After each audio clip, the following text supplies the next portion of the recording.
आपली संस्कृती, आपले संस्कार सदा राहू दे आपल्या सोबत। भारताच्या महान ग्रंथांचे आणि काव्यांचे संपूर्ण संकलन सबस्क्राइब करा तिलक।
या कमळांच्या द्वारे मी पौंड्रकाला शिक्षा देणार आहे। ते कसं प्रभू? देवी स्वतः तुमच्या डोळ्यांनीच बघा ना। मित्रा द्विविद, आम्हाला ही कमळं आमच्या जलकुंडांमध्ये हवी आहेत। परंतु गंधमादन पर्वतावर जाण्यास लोक भीतात। असं म्हणतात की या फुलांना कोणीही तोडू शकत नाही। तोडू नाही शकत? जर हे सत्य असेल तर ही फुलं इथे आली तरी कशी? मला ही फुलं हवी आहेत आणि मी यांना प्राप्त करूनच राहीन। हो, हा असा प्रयत्न देखील करू नका। ही फुलं तोडणं असंभव आहे महाराज। असंभवाला संभव कसं करायचं ते द्विविदला माहिती आहे। माझ्या शक्तींपुढे सर्व काही संभव आहे। मग तुम्ही मला ही फुले आणून द्याल? महाराणींची इच्छा आणि वासुदेवांची आज्ञा कोण टाळू शकतं? मी गंधमादन पर्वतावरून ही अलौकिक कमळ अवश्य आणीन। जा द्विविद, शीघ्र ही कमळ घेऊन ये। आमच्या महाराणी प्रसन्न होऊन जातील। काय महाराणी? हो। हा हा हा हा हा हा।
कोण आहे तो जो त्याच्या मायावी शक्तीने मला अडवू पाहतोय?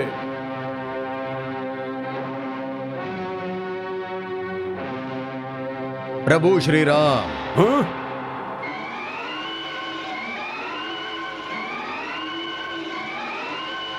आणि मी आहे त्यांचा भक्त हनुमान. अरे म्हाताऱ्या, या सरोवरातली सर्व फुलं मी तोडून घेऊन जाईन.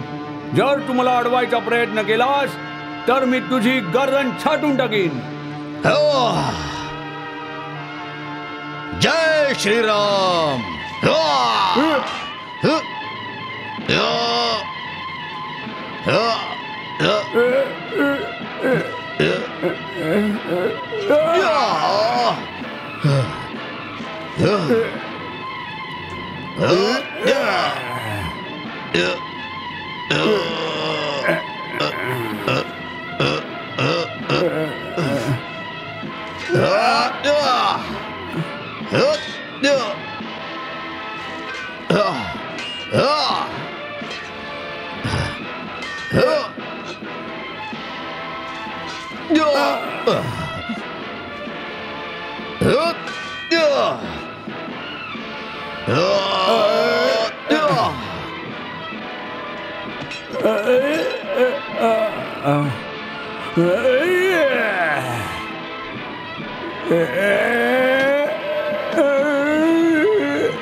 धाम हनुमान, धाम. तुला श्रीरामांची शपथ आहे.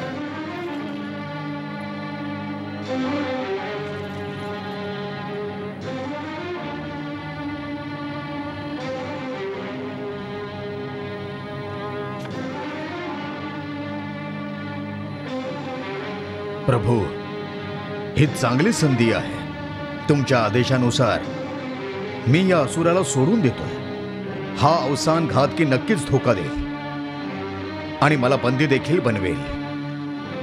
त्या निमित्ताने मला याच्याबरोबर जाता तरी येईल आणि पौंड्रकाकडे पोहोचल्यानंतर त्याला निर्वाणीचा इशारा देईन की जर त्याने स्वतःला वासुदेव समजणं थांबवलं नाही तर मग माझे प्रभू त्याचा वध करतील म्हणून. मला आज्ञा द्यावी.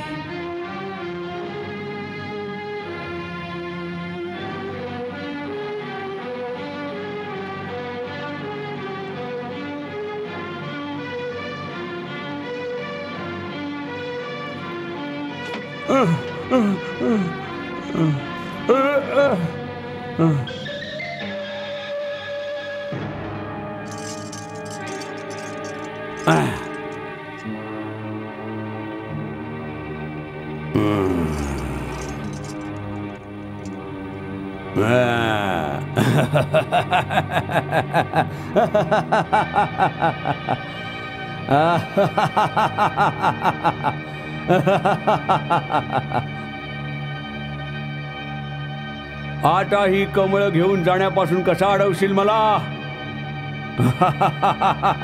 जय श्रीराम.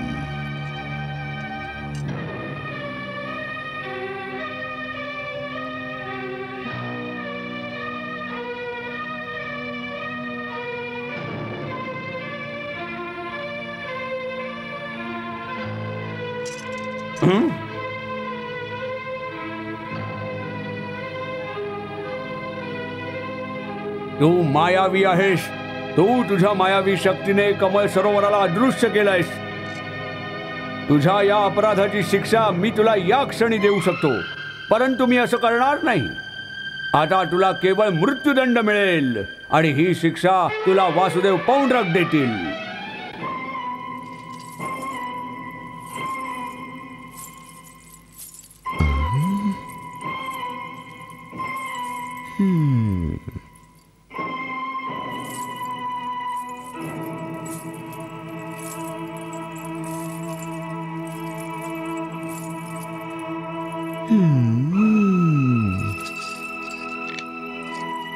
महाराणी तारा, असं वाटतंय की तुम्ही त्या कमळ पुष्पांसाठी इतक्या उतावीळ झाला आहात. चिंता नका करू, द्विविद ती घेऊन येतच असेल. स्वामी, मला फुलांची चिंता नाहीये. फुलांची चिंता नाहीये? अच्छा, मग नक्कीच तू त्या मायावी म्हाताऱ्याच्या बोलण्यामुळे चिंतित झाली आहेस, जो मला संपूर्ण दरबारासमोर चेतावणी देऊन गेला होता. स्वामी, म्हातारा म्हणून तुम्ही त्यांचा अनादर तरी करू नका. अच्छा, तू अजूनपर्यंत त्याला हनुमान समजते आहेस.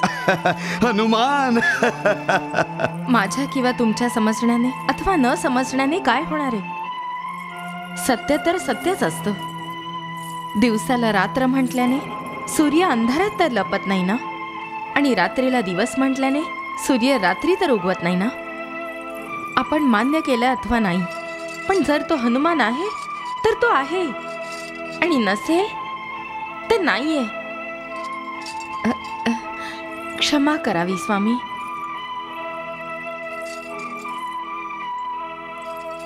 हीच गोष्ट तुमच्या वासुदेव भगवान असण्याबद्दल देखील म्हटली जाऊ शकते. तारा, तारा, तारा. तो वेडसर म्हातारा हनुमान असेल किंवा नाही, तू सुद्धा त्या हनुमानापेक्षा काही कमी नाहीस. आमच्या लंकेला जाळून टाकायला निघालीयस. हा, नाही स्वामी, नाही. मी तर तुमच्या पौंड्रिक नगरीला वाचवू इच्छिते.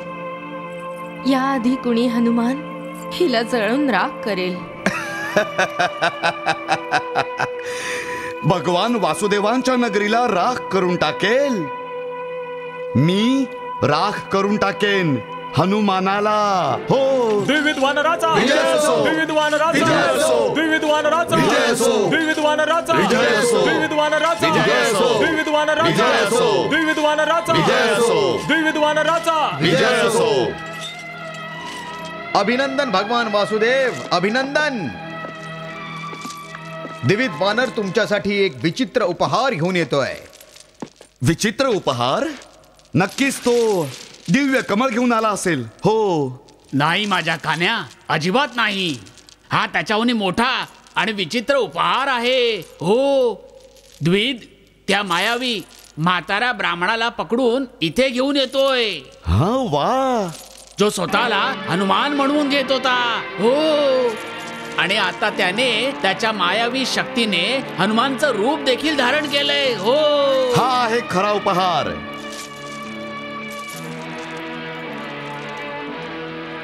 त्या म्हाताऱ्याने भर दरबारात मला आव्हान दिलं होतं, चेतावणी दिली होती.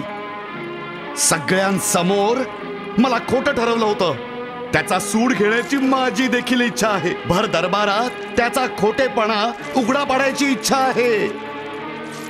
आणि महाराणी तारांना हे दाखवून द्यायची इच्छा आहे की ज्याला त्या पवनपुत्र हनुमान समजतायत तो एक बहुरूपी आहे. हो, बहुरूपी.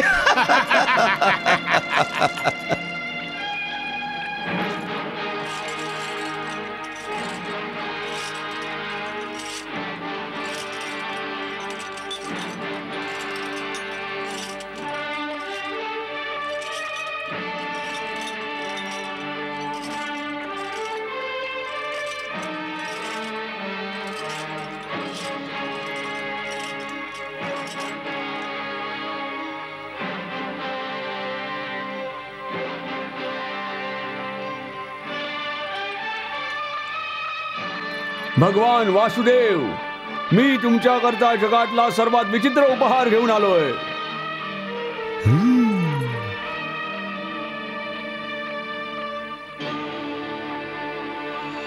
पवनपुत्र हनुमान, प्रणाम. हो, हा तर तोच मायावी आहे. आणि आता तर याने हनुमानाचं रूप धारण केलंय. हो.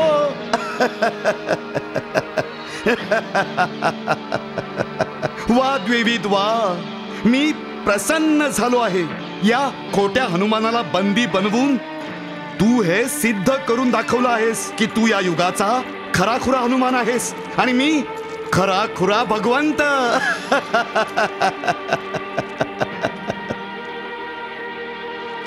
या नकली हनुमानाला बेड्यांमध्ये पाहून मी प्रसन्न झालो आहे, अतिप्रसन्न झालो आहे. पाऊंडरक, पाऊंडरक, तू मूर्ख आहेस. तुला इतकंही ठाऊक नाही की हनुमानाला कोणीही बंदी बनवू शकत नाही. मी पवनपुत्र आहे आणि पवनपुत्र आणि पवनाला कोणीही त्याच्या मुठीत पकडून ठेवू शकत नाही. परंतु आता तर तू माझ्या मुठीत सापडला आहेस आणि आता मी तुला चुटकीसरशी चिरडून टाकेन, एखाद्या डासासारखं. हो. डासासारखं. नाही स्वामी, हे तर साक्षात हनुमानजी आहेत. हा, जर हा हनुमान असेल तर मी भगवान आहे. हो, भगवान आहे. तुझा सुद्धा आणि समस्त जगाचा सुद्धा. काय मित्रांनो? वासुदेव भगवान पाऊंडरकांचा, वासुदेव भगवान पाऊंडरकांचा, वासुदेव भगवान पाऊंडरकांचा, वासुदेव भगवान पाऊंडरकांचा, वासुदेव भगवान पाऊंडरकांचा, वासुदेव भगवान पाऊंडरकांचा. पाऊंडरक, मी तुला चेतावणी दिली होती की तू धर्माच्या मार्गावर ये आणि श्रीकृष्णांचा भगवान म्हणून स्वीकार कर, परंतु तू माझं बोलणं ऐकलं नाहीस. मी तुला धर्माच्या मार्गाने जाण्याची संधी दिली होती, परंतु तू त्याचा लाभ नाही घेतलास आणि आता तू त्या दंडास पात्र ठरलेला आहेस. दंड?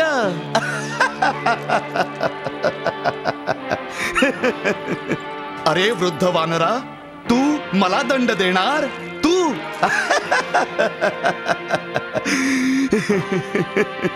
आता बघ मी तुला कसा दंड देतो ते. हो. मित्र द्विविद, या म्हाताऱ्याचा अहंकार नष्ट करून टाक. नाही नाही नाही नाही नाही नाही, यालाच नष्ट करून टाक, वध करून टाक याचा. करून टाक वध याचा. नाही स्वामी, नाही. हा तर अनर्थ होऊन जाईल. भ्राताश्री, यांना समजवा की पृथ्वी लोकीच्या महाराणींचं धैर्य इतकं दुबळं आणि शक्तिहीन असून चालत नाही. हो ना? असून चालत नाही. हो, तुम्ही या वानराला इतक्या का घाबरत आहात? हो, हा कोणी खरोखरचा हनुमान थोडीच आहे. आता थोड्याच वेळात याचं हनुमान असण्याचं सर्वच अवसान गळून पडणार आहे. स्वामी, माझं म्हणणं तरी ऐका. हे तर साक्षात हनुमान आहे. तुम्ही तुमचा आदेश रद्द करा. तुम्ही तुमचा आदेश रद्द करा. आदेश?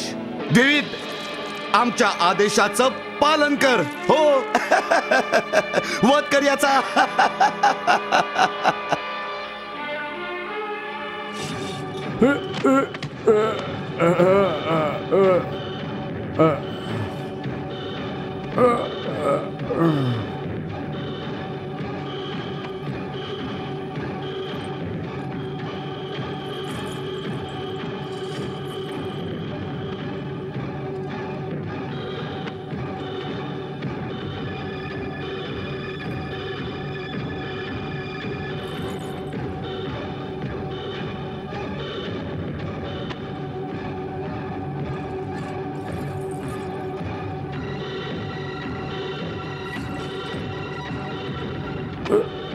जय श्री राम.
भ्राताश्री जशी आज्ञा. हा या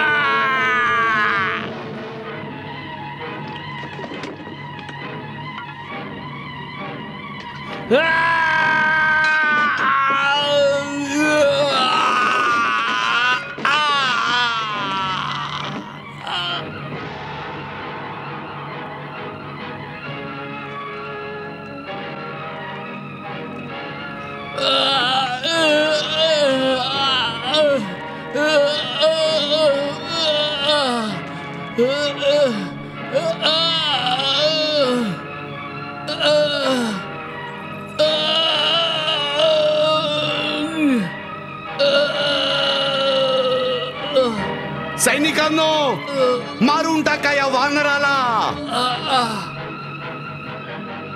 जय श्री राम.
हे दुराचारी पौंड्रक, मी सुद्धा तुझा वध करू शकतो, परंतु माझ्या स्वामींनी मला तशी आज्ञा दिलेली नाही.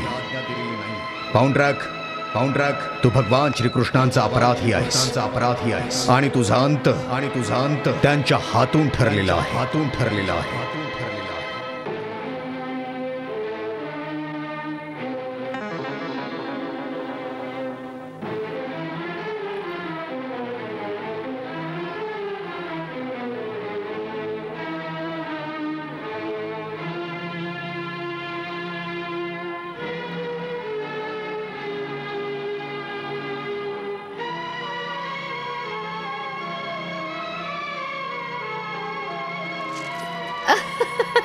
प्रभू, स्वतःला वासुदेव म्हणून घेणारा पौंड्रक आणि त्याच्या नगरीची हनुमानाने काय दशा करून ठेवली आहे. जर पौंड्रक समजूतदार असेल तर तुमचा अनादर तो पुन्हा नाही करायचा. असं कधीही होणार नाही देवी. पौंड्रक सदा सर्वकाळ माझा अनादर करतच राहील, माझा अपमान करत राहील आणि तो स्वतःला वासुदेव समजत राहील. प्रभू, पौंड्रकाच्या जागी जर दुसरा कुणी असता तर 2 वेळा हनुमानांशी भेट घडल्यानंतर स्वतःत परिवर्तन घडवलं असतं, तुम्हाला शरण आला असता. देवी, पौंड्रक मला शरणच आलेला आहे. पौंड्रक आणि तुम्हाला शरण आलाय. परंतु तुमचा प्रतिशोध घेण्याची भावना पौंड्रकाच्या मनात ज्वालामुखीसारखी धगधगते. तरी तो तुम्हाला शरण कसा काय? देवी, भक्ती ही एक अशी भावना आहे जिची अनेक रूपं आहेत. आधी एखाद्याच्या मनामध्ये श्रद्धा जागृत होते आणि मग हीच श्रद्धा भक्तीमध्ये बदलून जाते. याच प्रकारे प्रेम भावना समर्पणात बदलून जाते आणि जेव्हा कुणाच्या महानतेचा गौरव करू लागतो तेव्हा अंती हाच गौरव आदराच्या भावनेत बदलून जातो. समर्पण, आदर आणि प्रेम भक्तीचीच वेगवेगळी रूपं आहेत देवी. सर्व भक्त एकसारखी भक्ती नाही करत. कुणी समर्पणातून करतं, कुणी आदरातून करतं, तर कुणी प्रेमातून भक्ती व्यक्त करत असतो आणि माझ्यापर्यंत पोचत असतो. अशाच प्रकारे पौंड्रक देखील अजाणतेपणे माझीच भक्ती करतोय. पौंड्रक आणि तुमची भक्ती? हे तुम्ही काय बोलताय प्रभू? हो देवी, अजाणतेपणी पौंड्रक माझीच भक्ती करतोय. परंतु तो तर तुमचा विरोध करतो, तुमच्या श्रीकृष्ण अवताराला नाकारतो आणि स्वतःला वासुदेव भगवान म्हणवण्याचा उद्धटपणा करतो. तुमचं बोलणं देखील सत्यच आहे. म्हणूनच पौंड्रकाच्या या भक्तीला विरोधी भक्ती संबोधलं जातं. माझ्या अन्य भक्तांसारखा पौंड्रक देखील माझा आदरच करतो. त्याच्या मनात देखील समर्पणाची भावना आहे. तो माझ्या भक्तीत इतका एक रूप झालेला आहे की तो स्वतःला आज कृष्ण समजू लागलाय. देवी, अजाणतेपणाने तो माझीच भक्ती करतोय आणि जाणून बुजून माझा विरोध करतोय. वा प्रभू, वा. पौंड्रकाच्या बाबतीत असा विचार करणं तुमच्या विशाल आणि उदार हृदयाचं प्रमाण आहे. नाही देवी, हे माझं औदार्य नाहीये. मी जे बोलतो आहे ते एक सत्य आहे.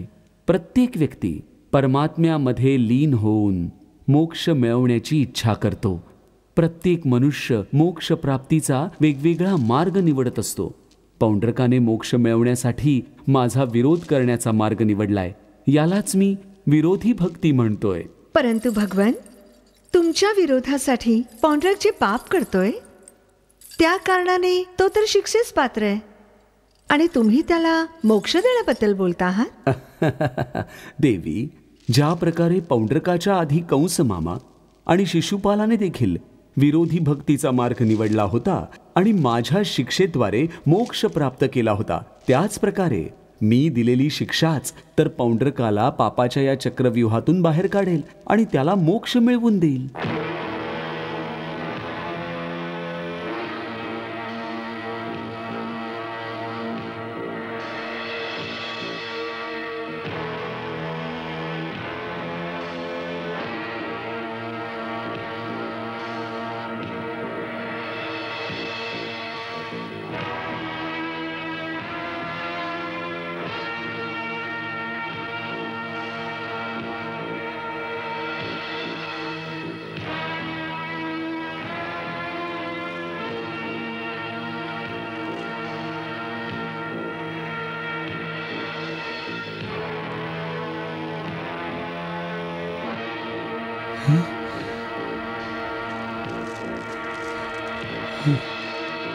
त्या मायावी वानराने आमच्या संपूर्ण पौंड्रक नगरीचं स्मशान बनवलं आहे. हो, स्मशान, स्मशान. त्या पाखंडीने तर माझी देखील हाडं खिळखिळी केली. शरीरात सगळीकडे दुखतंय. त्याचं नशीब चांगलं होतं जे माझ्याजवळ नांगर नव्हतं, नाहीतर त्याच्या हाडांनी सुद्धा दयेची याचना केली असती. वासुदेव, हे काही योग्य झालेलं नाहीये. तुम्ही या चारी दिशांना तुमचा वचक निर्माण केला होता. तो केवळ एका वानराने काही क्षणातच संपवून टाकला आहे. हो काशीराज, त्या धूर्ताने माझा मान सन्मान आणि प्रतिष्ठेला पौंड्रक नगरीच्या गल्ल्या गल्ल्यांमध्ये धूळ चारली. माझी प्रजा आणि माझ्या भक्तांच्या समोर त्याने माझा अपमान केला आहे. मी या अपमानाचा बदला अवश्य घेईन. होय काशीराज, मी या अपमानाचा बदला अवश्य घेईन, अवश्य घेईन, अवश्य घेईन.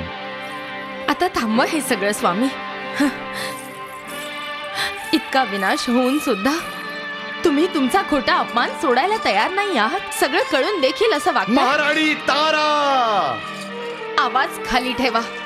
मी तुमची पत्नी आहे, तुमची अर्धांगिनी आहे, आणि एक आदर्श पत्नी असण्याच्या नात्याने हे माझं कर्तव्य आहे की तुम्हाला विनाश होण्यापासून मी वाचवावं, तुम्हाला सत्य असत्याचं, धर्म अधर्माचं ज्ञान करून द्यावं. अच्छा, म्हणजे आता भगवानांना सुद्धा सत्य असत्याची, धर्म अधर्माची शिकवणी घ्यावी लागेल, तर ती सुद्धा तुझ्यासारख्या निर्बल स्त्रीकडून. हा शांत व्हा वासुदेव, शांत. महाराणी, तुम्ही उगाच घाबऱ्या घुबऱ्या होऊन वासुदेवाला चिंतित आणि क्रोधित करता आहात. नाही भ्रातश्री, मी महाराजांना क्रोधित करत नाहीये. उलट हे समजावण्याचा प्रयत्न करते की ज्याने पौंड्र नगरीला आपल्या सगळ्यांच्या डोळ्यासमोर उद्ध्वस्त केलं तो कुणी मायावी वानर नाही, ते साक्षात हनुमान होते. नाही तारा, नाही. तो कुणी हनुमान बिनुमान नाहीये. त्या गवळ्या कृष्णाची माया आहे. हो, माया आहे. हो महाराणी, वासुदेवांनी कृष्णाकडे दूत पाठवून त्याला आव्हान दिलं होतं. म्हणूनच तो त्याच्या मायेने आपल्याला देखील भ्रमित करण्याचा प्रयत्न करतो आहे. हो, काशीराज बरोबरच बोलतायत. हा कोणी हनुमान नव्हता. ही तर कृष्णाची एक खेळी होती जी आपल्याला तिच्या मायेच्या चक्रव्यूहात अडकवून, घाबरवून आणि धमकावून पाहत होती. आणि स्वतः विनाशापासून वाचू पाहतोय. हो, परंतु आता मी त्याची एकही खेळी यशस्वी होऊ देणार नाही. त्याच्या मायेलाच नष्ट करून टाकेन, त्याच्या राज्याचा विनाश करून टाकेन. त्याला असा धडा शिकवेन की तिन्ही लोकांचा थरकाप उडेल. हो, तिन्ही लोकांचा थरकाप उडेल.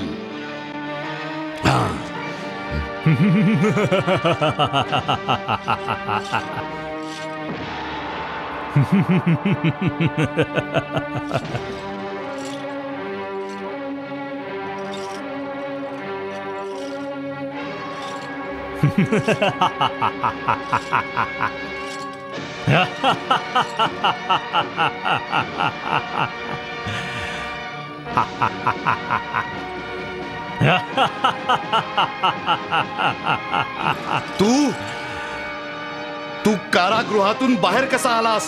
पौंड्रक, तू मूर्ख आहेस, मूर्ख.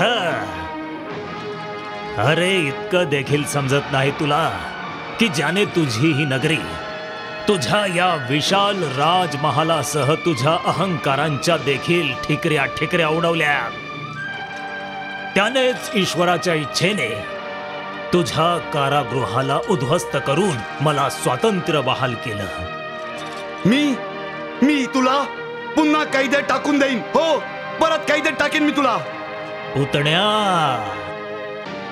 तू जितक्या वेळा मला कैदेत टाकतोस मी तितक्याच वेळा सुटूनही जातो.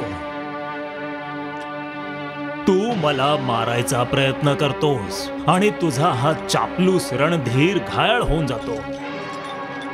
अरे तू तुझ्या राजमहालाचं रक्षण नाही करू शकलास तरी सुद्धा स्वतःला भगवंत समजतोयस. गप्प बस म्हाताऱ्या, अन्यथा काय? जाऊ द्या वासुदेव, जाऊ द्या. तुम्ही व्यर्थ या वेड्या म्हाताऱ्याच्या नादाला का लागताय?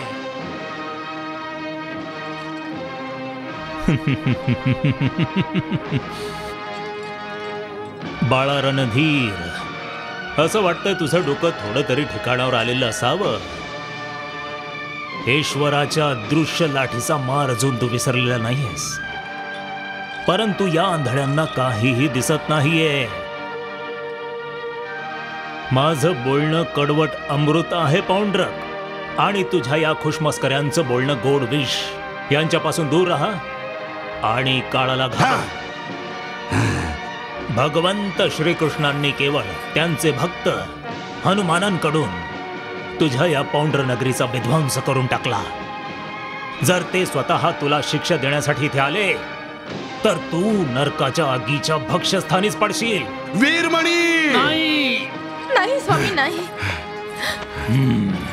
काकाश्री, तुम्ही इथे व्यर्थ वेळ वाया घालवताय. चला.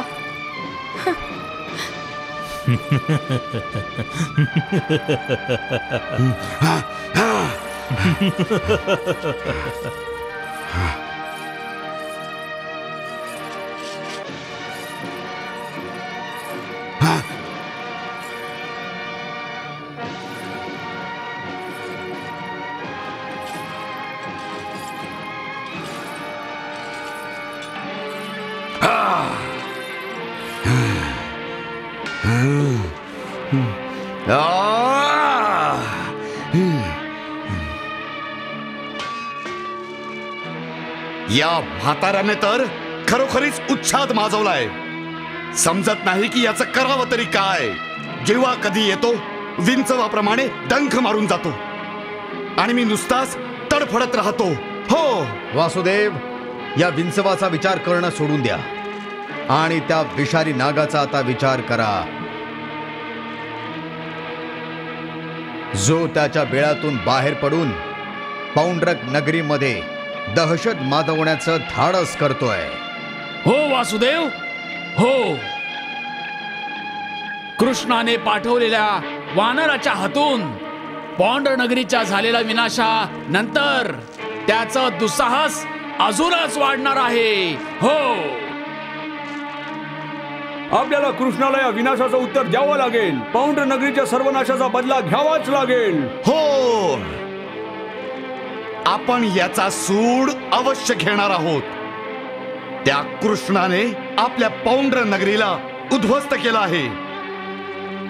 मी स्वतः जाऊन त्याची द्वारका उचलून समुद्रात फेकून देणार आहे. नाही वासुदेव, मी असताना तुम्ही हे असं तुच्छ काम करावं, हा तर तुमच्या अभिमानाचा आणि माझ्या मैत्रीचा अपमान आहे. वासुदेव, सिंहाचा सामना सिंहाशीच होतो. सिंह पुन्हा उंदराला घाबरत नसतो. हो वासुदेव, हो. कृष्णाने त्याचा वानर पाठवला होता. आता तुम्ही तुमचा वानर पाठवून त्याच्या द्वारकापुरीला उद्ध्वस्त करून टाका. बस हाच न्याय असेल. वा माझ्या भ्राता, वा वा, काय न्यायाची गोष्ट केली आहेस. वा, वानराच्या बदल्यात वानर. तर मग वासुदेव भगवान, तुमच्या या द्विविध वानराला द्वारका नगरी उद्ध्वस्त करण्याची आज्ञा द्यावी. जा द्विविध, विजयी भव.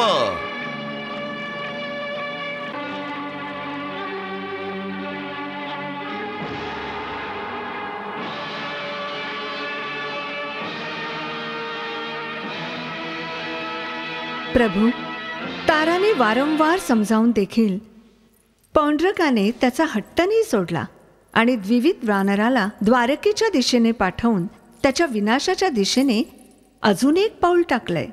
देवी, पौंड्रक त्याच्या प्रारब्धाने विवश आहे. त्याचं प्रत्येक पाऊल विनाशाच्याच दिशेने उचललं जाणार आणि विधिलिखित होणारच होणार. परंतु भगवान, द्विविध वानर द्वारकेत येऊन धुमाकूळ घालेल. काय तुम्ही त्याला थांबवणार नाही? या दहशतीसह द्विविधाचा अंत देखील जोडला गेलाय, परंतु माझ्या हातून नाही. मग कोणाच्या हातून? थोडा धीर धर, द्विविधला येऊ तर दे. सर्व काही तुमच्या समोरच घडणार आहे. हो.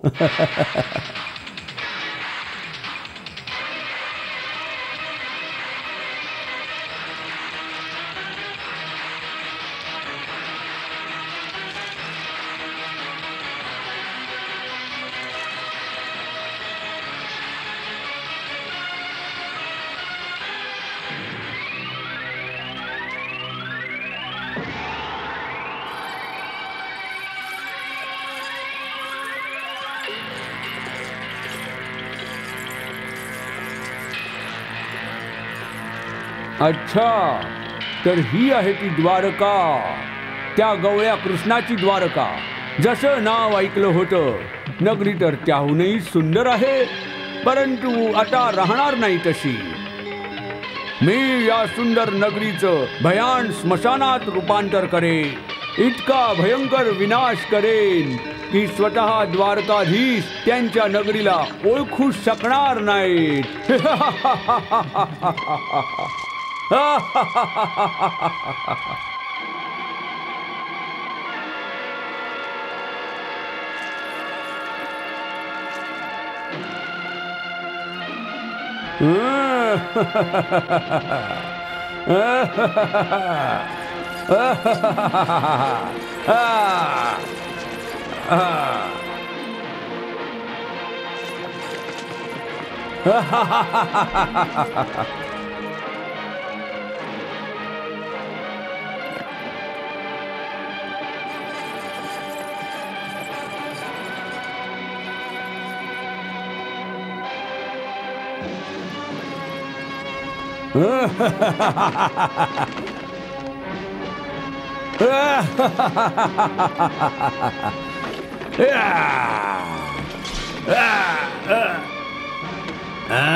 एक वानर असून त्याचं इतकं धाडस की तो द्वारकेत घुसून धुमाकूळ घालतोय.